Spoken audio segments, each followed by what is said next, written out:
ভারতবর্ষে যেমন রামায়ণের সঙ্গে উচ্চারিত হয় মহাভারত, রামের সঙ্গে রহিম, তেমনি একই নিঃশ্বাসে উচ্চারিত হয় অজন্তা ও ইলোরা। এবারে বড়দিনের ছুটিতে আমাদের গন্তব্য ছিল অজন্তা ইলোরা। সেই ভ্রমণ কাহিনী নিয়ে শুরু হলো আমাদের অজন্তা ইলোরা সিরিজ। চোখ রাখুন আমাদের প্রত্যেকটি পর্বে। আপনাদের অনুরোধ রইল অজন্তা পর্ব 1 ও পর্ব 2 অবশ্যই দেখে নেবেন। লিংক ডেসক্রিপশন বক্সে দেওয়া রইল।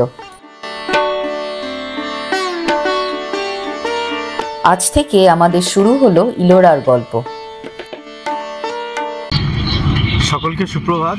একটা আমাদের নতুন ভিডিওতে আপনাদের স্বাগত। আমরা আজকে সকালবেলা অজন্তা থেকে চেক আউট করে, অজন্তা টি পয়েন্ট থেকে চেক আউট করে ইলোরার দিকে যাচ্ছি। আমরা অজন্তা থেকে সড়ক পথে ইলোরা পৌঁছেছিলাম। দূরত্ব কম বেশি 110 কিলোমিটার। তবে হাওড়া থেকে যদি সরাসরি ইলোরা যেতে হয়, স্ক্রিনে দেওয়া প্রত্যেকটি ট্রেনই পৌঁছে দেবে ভুসওয়াল জাংশন। ভুসওয়াল থেকে ইলোরার দূরত্ব প্রায় 165 কিলোমিটার।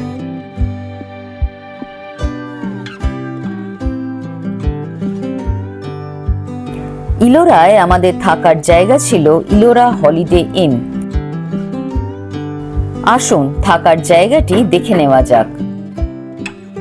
প্রথমেই বলে দিই, এরকম 4টে কটেজ। এই কটেজ ওই দিক থেকে 1, 2, 3, 4টে কটেজ। আর চারিদিকে কিন্তু কোনো বাউন্ডারি নেই, এইরকম ওপেন ল্যান্ডের ওপর 4টে কটেজ।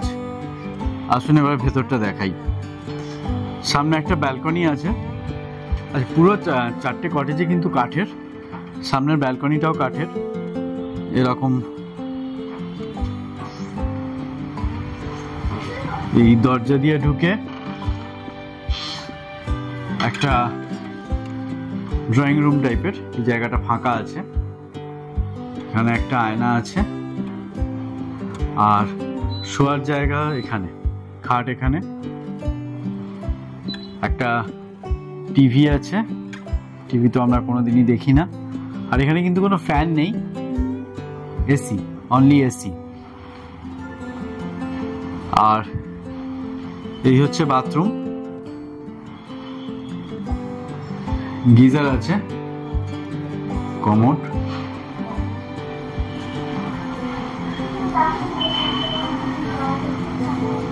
তবে এই জায়গাটা নেওয়ার অন্যতম মেজর রিজন ইজ দ্যাট কি এখান থেকে ইলোরা ইলোরা কেভস খুব সহজে পৌঁছে যাওয়া যায়, 1/2 কিলোমিটারের মধ্যে। সামনে বাইরে গিয়ে খাওয়ার দোকান আছে। আর যারা ঘৃষ্ণেশ্বর মন্দির যেতে চান সেটাও 1/2 কিলোমিটারের মধ্যে। তো এগুলোকে ওয়াকিং ডিস্টেন্স বলে আমি এটা এখন খেতে বেরিয়েছি। হ্যাঁ, এই জায়গাতে নাকি ভেজ ছাড়া কিছু পাওয়া যায় না, এটাই বড় সমস্যা। কি মুশকিল, কদিন ভেজ খেতে হবে। যারা বাই বার্থ নন ভেজ, তাদের জন্য বেঁচে থাকা এইসব জায়গায় খুব টাফ। যাই হোক, দেখি কি খাবার দাবার পাওয়া যায়।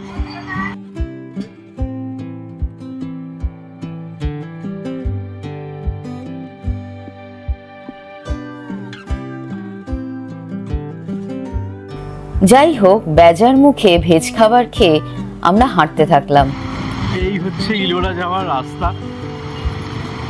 কোনো ডিসিপ্লিন নেই রাস্তায়, পিলপিল করে লোক যাচ্ছে, আমরাও এগোচ্ছি তাদের সাথে। যাই করুন না, ডিসেম্বর মাসে স্পেশালি এইরকম 25শে ডিসেম্বরের ছুটিতে তো একদম আসবেন না।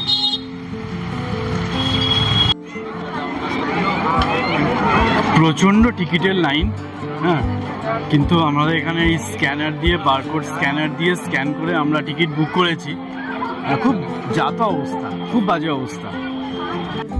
এইরকম ইনডিসিপ্লিনড আর্কিওলজিক্যাল সার্ভে অফ ইন্ডিয়ার সাইট আমরা আগে কোথাও দেখিনি। এন্ট্রেন্সে সাফিসিয়েন্ট সিকিউরিটি গার্ডের অভাব। সেই দিন সন্ধে হয়ে যাওয়ায় খুব বেশি দূর যেতেও পারিনি ও ভিডিও করতে পারিনি। তাই পরের দিন সকাল 7টার মধ্যেই ফাঁকায় ফাঁকায় ঢুকে পড়ি ইলোরা।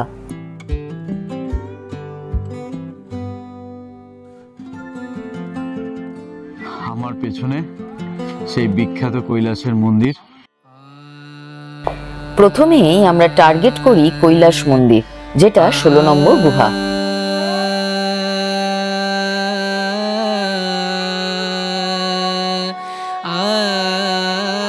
এই সেই মানিকবাবু সৃষ্টির কৈলাসে কেলেঙ্কারির কৈলাস, যেখান থেকে যক্ষীর মাথা চুরি করতে এসে চট্টরাজ ধরা পড়ে ফেলুদার হাতে।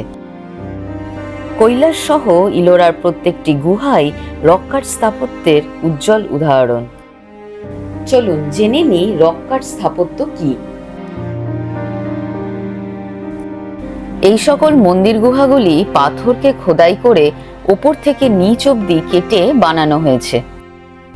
এই জাতীয় স্ট্রাকচারকে বলা হয় মনোলিথ বা এক শিলা মন্দির। মহারাষ্ট্রের অজন্তা, দাক্ষিণাত্যের আইহোল ও মহাবলীপুরমের মন্দিরগুলির স্থাপত্য এই ভাস্কর্য রক কাট পদ্ধতিতেই হয়েছে। আমাদের জেনে নেওয়া দরকার যে এই অঞ্চলে রক কাট স্থাপত্য তৈরি হলো কেন। মহারাষ্ট্রের এই অঞ্চলে ডেকান ট্র্যাপ নামক চিহ্নিত এলাকায় কয়েক কোটি বছর আগে আগ্নেয়গিরি থেকে বেরিয়ে আসা লাভা জমে সৃষ্টি হয়েছিল ব্যাসল্ট পাথরের। এই ব্যাসল্ট পাথরকে কেটেই সহজে শেপ দেওয়া যায়। ইলোরার গুহাগুলি এইভাবেই সৃষ্টি। ইলোরায় বৌদ্ধ, জৈন ও ব্রাহ্মণ্যবাদ এই 3 ধর্মের গুহা মন্দিরই খোদাই করা হয়। এখানে প্রথম গুহা মন্দির নির্মাণ করা হয় 550 খ্রিস্টাব্দে। আজকের 21 নম্বর বা রামেশ্বরা গুহাটি ইলোরার প্রথম খোদাই করা গুহা। রাষ্ট্রকূট বংশের পৃষ্ঠপোষকতায় তৈরি হয় হিন্দু ও বৌদ্ধ গুহাগুলি ও যাদব বংশের সময় তৈরি হয় জৈন গুহাগুলি।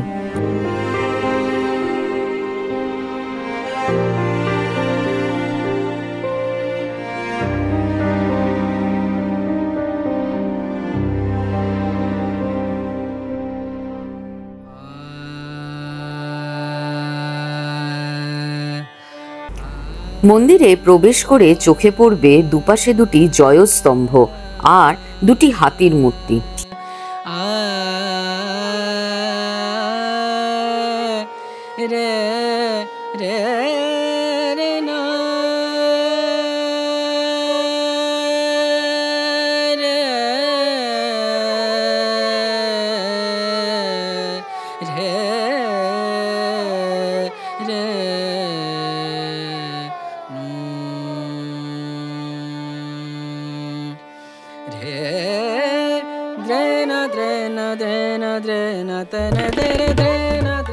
পরপর আছে যমুনা, গঙ্গা আর সরস্বতী, 3 নদীর নামে 3 মূর্তি। কথিত আছে যে দর্শনার্থী সে এই গঙ্গা, যমুনা এবং সরস্বতীতে স্নান করে মন্দিরে প্রবেশ করে, তাই এই 3 মূর্তি এখানে খোদাই করা হয়েছে। মূল মন্দির যে পাথর দিয়ে ঘেরা, সেখানে খোদিত আছে বেশ কিছু শিব পার্বতীর মূর্তি। গর্ভগৃহে ঢোকার আগে এই দুর্গা মূর্তিটি চোখ টানে। সিঁড়ি দিয়ে ওপরে উঠে গর্ভগৃহে প্রবেশ করতে হয়। এইটা হলো গর্ভগৃহ, এখানে আমরা ঢুকবো, তার আগে জুতো খুলে ঢুকতে হয়। গর্ভগৃহে প্রবেশ করছি, প্রচুর লোক, বাপরে, কিন্তু কিছু অদ্ভুত অদ্ভুত কারুকার্য আছে। দেয়ালে থামগুলোতে কারুকার্য লক্ষ্য করে দেখুন। সিলিং এ নটরাজ আছে, যেটার মুখটা পুরো 3 ডাইমেনশনাল, পুরো দেহটাই।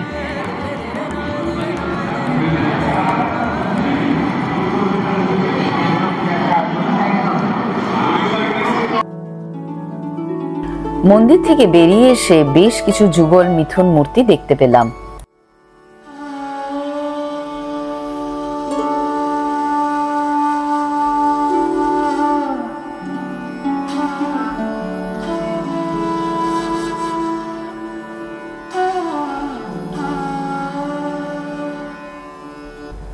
এই দুর্গা মূর্তিটিকে দেখুন, সিংহের পিঠে চড়ে দুর্গা তীর নিক্ষেপে উদ্যত। সিংযুক্ত মহিষাসুরও দুর্গাকে মারতে উন্মুখ।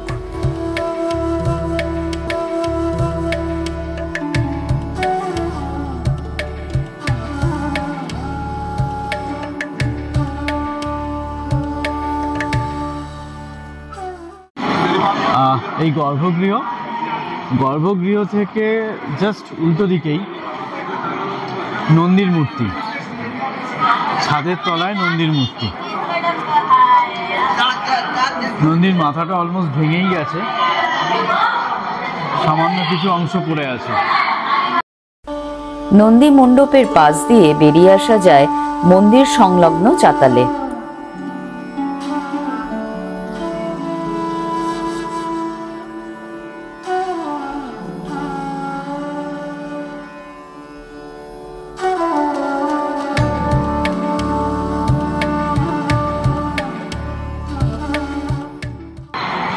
ছেনি হাতুড়ি দিয়ে পাথর কেটে পাথরকে যে রূপ বা জীবন তারা দিয়েছেন, তার জন্য এই শিল্পীদের শুধু স্যালুট করা দরকার। শিব পার্বতীর এত রকমের রূপ এবং বিভিন্ন নন্দী ভিঙ্গি, এর সাথে রয়েছে বিষ্ণু, দশাবতার, সব মিলিয়ে পুরো এখনো অবধি কৈলাসের বিভিন্ন দিকগুলো আমরা ঘুরে বেড়াচ্ছি। এখনো বাকি আছে দেখা, দেখবো আরো।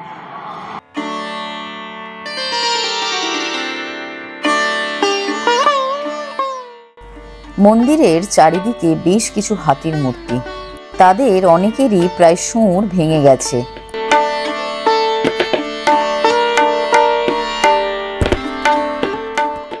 এছাড়া কিছু কাল্পনিক জন্তুর মূর্তিও তৈরি করা হয়েছে।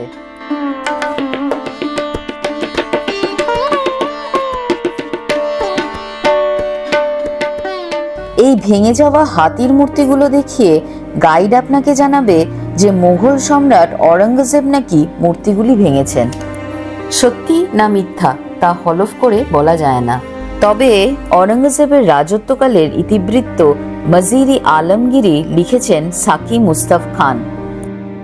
এই বইয়ের ইংরেজি অনুবাদ স্যার যদুনাথ সরকার করেছেন। তার কিছুটা অংশ বাংলায় অনুবাদ করে শোনাচ্ছি। সেখানেই দেখতে পাই ইলোরা সম্বন্ধে তৎকালীন মুঘল সম্রাটের অভিব্যক্তি। বহু বছর আগে যে পাপী বিধর্মীরা এই অঞ্চল শাসন করত, গুহাগুলি তাদেরই বানানো, কোনো দানব এগুলি নির্মাণ করেনি। এগুলি ছিল সেই অবিশ্বাসীদের ধর্মাচরণের জায়গা। এখন এগুলি জনহীন অবস্থায় পড়ে থাকে সারা বছর জুড়ে। বিশেষত বর্ষার সময় যখন পাহাড় আর সমতল সবুজে ঢাকা পড়ে, এই স্থান অত্যন্ত মনোহর হয়, চোখকে আরাম দেয় আর বেড়ানোর পক্ষে আদর্শ। এই জায়গা যে নিজের চোখে না দেখেছে তাকে শুধু লিখে এর সৌন্দর্য বোঝানো সম্ভব নয়।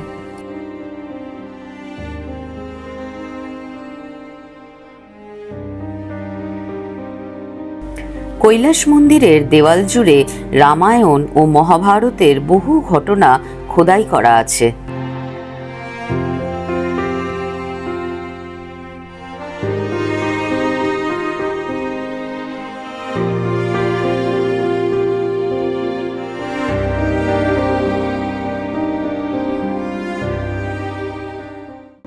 কৈলাস মন্দিরের কথা বলতে গেলে যে মূর্তিটির কথা না বললেই নয় তা হলো গজলক্ষ্মীর একটি বিশাল মূর্তি। পদ্মফুলের বেদির ওপর দেবী পদ্মাসনে উপবিষ্ট। প্রতিটি পদ্মপাতা শিল্পী ছেনি হাতুড়ির গুণে মূর্ত হয়ে উঠেছে।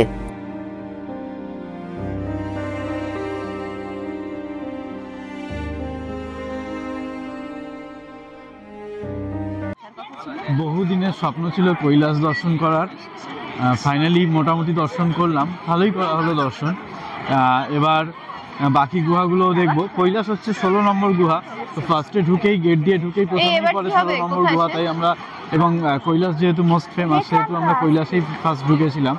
এবার কৈলাসের পর আমরা 15 নম্বর গুহা, দ্যাট ইজ দশাবতার গুহা, বিশ্বকর্মা গুহা এবং জৈন গুহা যেগুলো আছে, বৌদ্ধ গুহা যেগুলো আছে, সেগুলো এক এক করে দেখব।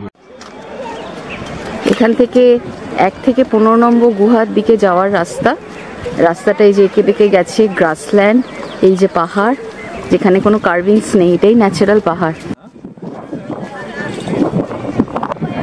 এই ঘাসের রঙগুলো কি সুন্দর লাগছে। এই যে সবাই আসছে, ঠান্ডা লাগছে। খুনসুটি হচ্ছে, খুনসুটি। আমার স্টাইলটা দাদু নাতি হাতির খুনসুটি হচ্ছে। আমার স্টাইলটাই নষ্ট। আর নাতি নাই নাতনি। এই হলো। হ্যাঁ না জেন্ডার বাহ, সুন্দর আছে। এখন দাঁড়িয়েছি 14 নম্বর গুহার মধ্যে। 14 নম্বর গুহা ইজ নোন অ্যাজ রাবণ কি খাই। এখানে গুহার হলঘরের মূর্তিগুলি শিল্পীর শৈল্পিক গুণের সাক্ষরতা বহন করে।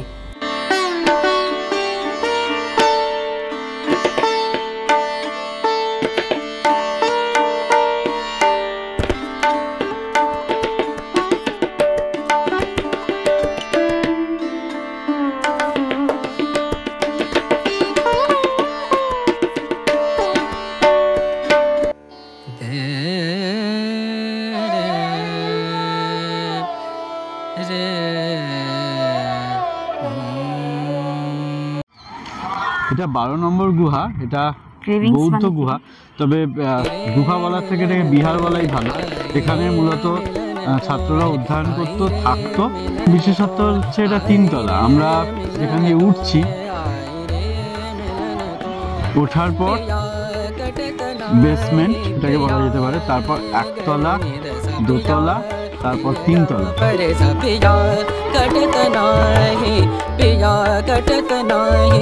এখানে কেন্দ্রীয় মূর্তিটি বুদ্ধদেবের। বুদ্ধের দুপাশে আছে 2 বোধিসত্ত্ব, বজ্রপাণি ও পদ্মপাণি।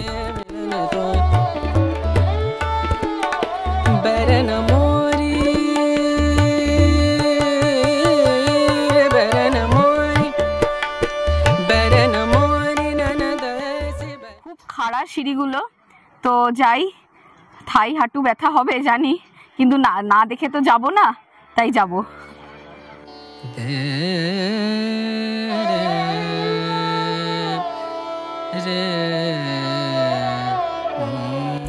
সিঁড়ি দিয়ে ওপরে উঠে একটি চতুষ্কোণ মন্দির আছে।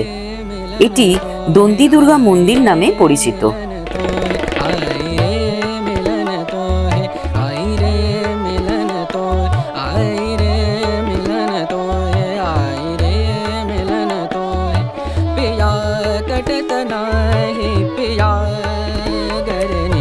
গুহার ওপরতলার হলঘরটি যেন এক প্রাচীন আর্ট গ্যালারি।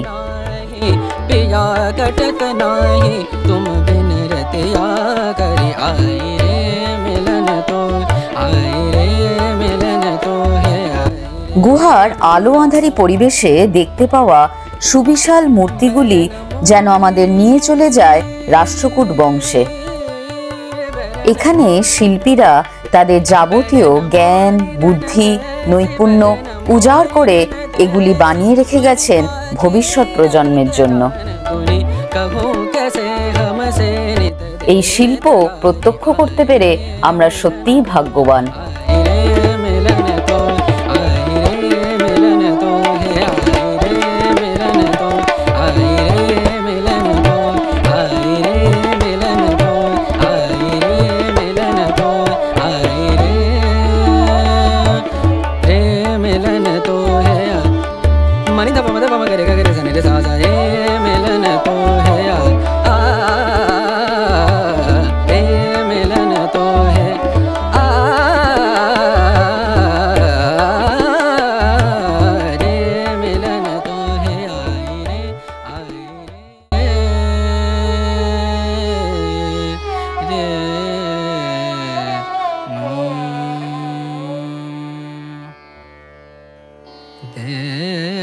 এর পরের পর্বে আপনাদের সামনে নিয়ে আসব আরও বিভিন্ন গুহা ও তার খনন কার্য। দেখে নেব একে একে বৌদ্ধ গুহা, জৈন গুহা ও ব্রাহ্মণ্যবাদী গুহা। এই ছিল আমাদের ইলোরার ভ্রমণ কাহিনীর প্রথম পর্ব। অবশ্যই চোখ রাখবেন আমাদের দ্বিতীয় পর্বে, আমরা শীঘ্রই আসছি। যদি এই ভিডিওটি ভালো লেগে থাকে তাহলে অবশ্যই লাইক ও সাবস্ক্রাইব করবেন আমাদের চ্যানেল ট্রাভেলস আনলিমিটেড। বেল আইকনটা অবশ্যই প্রেস করবেন যাতে আমরা নতুন ভিডিও দিলে তার ইনস্ট্যান্ট নোটিফিকেশন আপনারা পেয়ে যান। ধন্যবাদ।